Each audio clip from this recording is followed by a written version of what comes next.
Good morning, students. Once again, standard 10, subject essence, chapter 8, natural resource.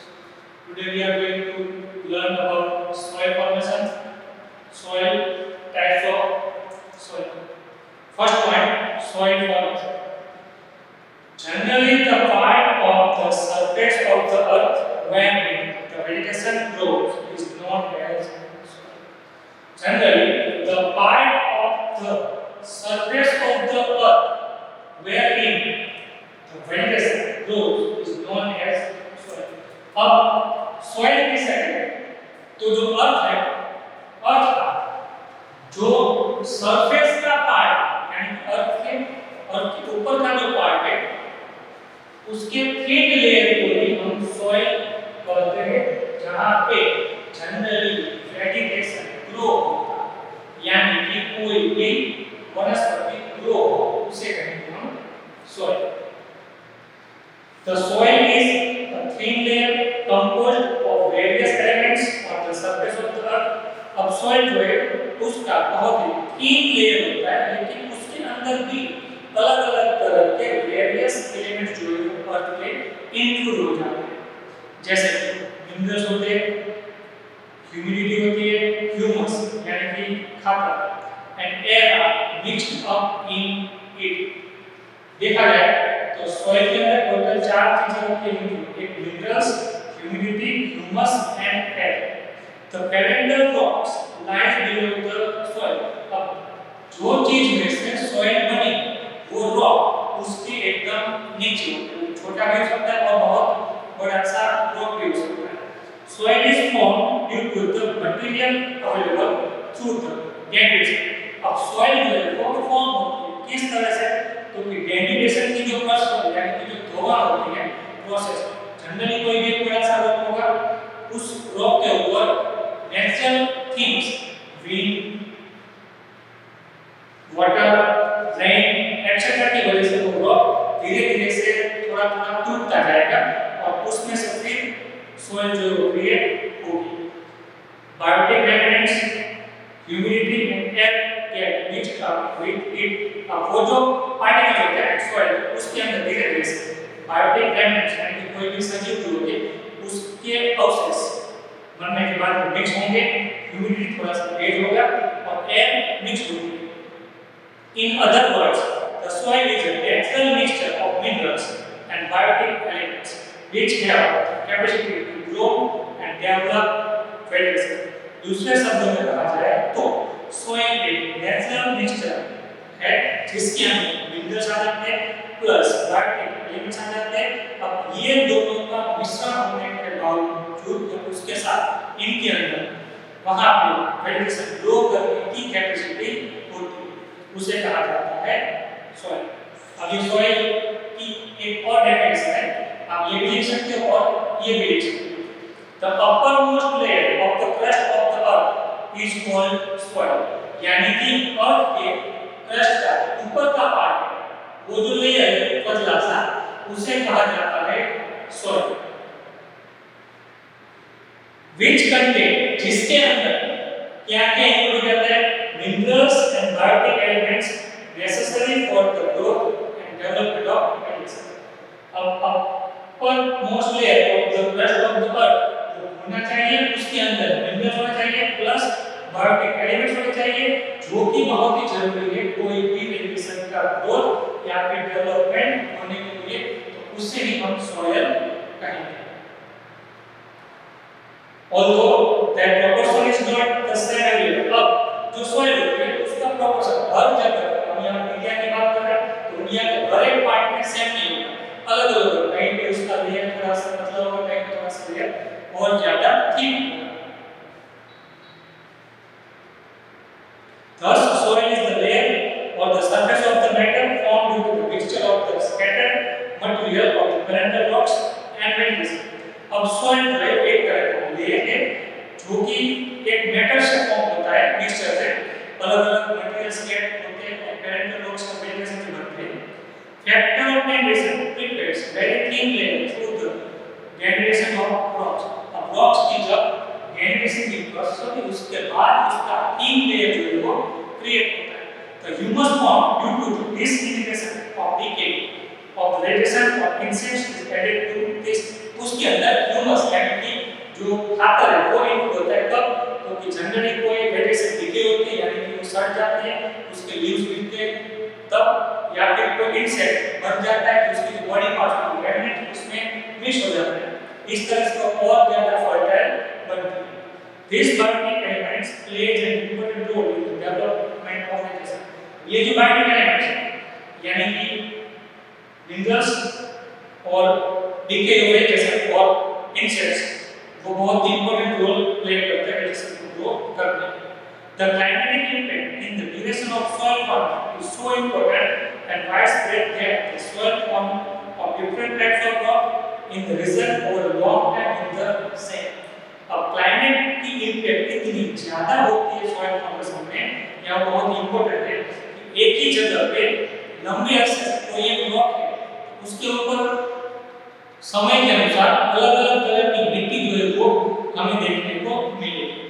So the soil form out of the same type rocks under different climate influence भी different. अब एक ही rock के ऊपर से अलग-अलग climatic condition की वजह से अलग-अलग समय पे अलग-अलग सॉइल फॉर्म होगी। Soils are classified on the basis of their color, climate, parental rocks, structure, humus, etc. अब soils को classify किया जाता है किस बेसिस पे, तो colour, climate, parental rocks, structure और humus। उसका कलर कैसा है, जैसे रेड और ब्लैक हो सकते हैं, कौन से क्लाइमेट में है वो, उसकी parental rocks कौन से, उस हिसाब से उसका स्ट्रक्चर कैसा है, उसके अंदर humus कितना है, उसके हिसाब से उसको क्लासिफाई किया जाता है। अब आगे next topic types of soil. तो recently Indian Council of Agricultural Research यानी कि ICAR, ये शॉर्ट फॉर्म है, याद रखना है, कई बार एग्जाम में पूछा जाता है कि give the full form of ICAR, Indian Council of Agricultural research has divided the soil of India into 8 types. ICAR ने इंडियन सॉइल को 8 टाइप्स में डिवाइड किया। वो 8 टाइप्स है। First one alluvial, glade, black, laterite, desert, mountain, forest and marshy और peaty soil. 8 types हमें याद रखना है। उसमें से फर्स्ट वन जनरली कोई भी सॉइल का क्वेश्चन जो आ सकता है एग्जाम में 2 बार, तो हमें उसके लिए क्या प्रिपरेशन करना है। सबसे पहले जो भी सॉइल पूछी जाए उसके आंसर वो कितने परसेंटेज है वो लिखना है, कहाँ पे मिलती है वो लिखना है, उसके अंदर कौन सी चीज ज्यादा है कौन है वो लिखना है, कौन से क्रॉप हो सकते हैं वो लिखना है, उसके अलावा कौन से एरिया में स्टेट में मिलती है वो लिखना है। इवन ये टॉपिक मैप के लिए भी इंपॉर्टेंट है। लास्ट में जो 30 नंबर का क्वेश्चन आता है 4 मार्क का, उसके लिए उसमें कोई ना कोई एक सॉइल का पार्ट या स्टेट या एरिया में इंडिकेट करना पड़ता है, वो भी हमें देखना है। फर्स्ट है elevate soil. This type of soil is spread over about 43% of the total area of India. अब एलिवेट सॉइल पूरे इंडिया का जितना पार्ट इस उसका 43% एरिया सिर्फ और सिर्फ एलिवेट सॉइल कवर करते हैं। This soil is found in the northern plain from the Brahmaputra valley in the east up to Satluj in the west. अब ये एलिवेट सॉइल पाई कहाँ पे है? तो ये जनरली वो मिलती है नॉर्दर्न प्लेन यानी कि जो सतलुज रिवर का हिस्सा है, उत्तर प्रदेश, बिहार, दिल्ली, पंजाब, हरियाणा, वहां से लेके ईस्ट में ब्रह्मपुत्र, तो ब्रह्मपुत्र के लिए ईस्ट में वहां से लेके नॉर्थ में और नॉर्थ वेस्ट में सतलुज का जो डेल्टा एरिया है वहां तक पूरा जो नॉर्थ पार्ट है प्लेन वो एलिवेट सॉइल एंड रीजन। उसके अलावा delta region of Mahanadi, Godavari, Krishna and Kaveri rivers, तो डेल्टा है साउथ इंडिया में, ये जनरल साउथ इंडिया के रिवर्स महानदी, कृष्णा और कावेरी वहां तक आए। एग्जाम में अगर ऐसा पूछा जाए कि सो one state which has a alluvial soil, तो हमें नॉर्थ प्लेन याद रखना है। ब्रह्मपुत्र से लेकर सतलुज तक। जनरल ब्रह्मपुत्र असम में से शुरू होती है और सतलुज जो है वो पंजाब से। तो यहाँ पे हमें एलिवेशन में पंजाब, हरियाणा, दिल्ली, उत्तर प्रदेश और बिहार से कोई एक स्टेट हम मैप में इंडिकेट कर सकते हैं। सिंपल याद रखने के लिए नेपाल का जो नीचे का पार्ट होगा वो इंडिकेट आप कर दो तो भी चलेगा, या फिर मैंने कैपिटल याद रखो दिल्ली, उसके आसपास का एरिया इंडिकेट कर दो एलिवेशन में तो भी चलेगा। There is more proportion of potash, phosphoric acid and limestone in this soil. अब एलिवेशन में सबसे ज्यादा जो प्रोपोर्शन होता है वो पोटाश का, phosphoric acid और limestone का रहता है। And there is less proportion of nitrogen and humus. अब एलिवेशन में बहुत ही कम प्रोपोर्शन रहता है नाइट्रोजन का और ह्यूमस का। If the crop of pulses is grown in this soil, अगर हम एलिवेशन soil में कोई भी pulses का क्रॉप ग्रो करें जैसे मग, तुअर etc. तो nitrogen content can be stabilised, तो हम नाइट्रोजन को वहां पे स्टेबलाइज कर सकते हैं। ये समझना जरूरी है। जनरली जो एरिया जो लैंड में नाइट्रोजन नहीं वहां पे हमें नाइट्रोजन स्टेबलाइज करना है। हमें क्या करना पड़ेगा, वहां पे हमें क्रॉप्स पल्सेस के ग्रो करने पड़ेंगे। पल्सेस के क्रॉप जो है वो जमीन के अंदर नाइट्रोजन रिलीज करते हैं। अब एलिवेशन में नाइट्रोजन का प्रोपोर्शन कम होता है तो वहां पे हम पल्सेस ग्रो करेंगे, तो पल्सेस जो है नाइट्रोजन रिलीज करेगी तो वहां पे नाइट्रोजन स्टेबलाइज होगा। क्रॉप्स में कौन से क्रॉप्स हम देख सकते हैं एलिवेशन में, तो wheat, paddy, sugarcane, jute, cotton, मेज, ऑयलसीड्स etc. Can be grown in this soil. तो जनरली एलिवेशन में wheat, paddy, jute, cotton, sugarcane etc. Crop हम ले सकते हैं।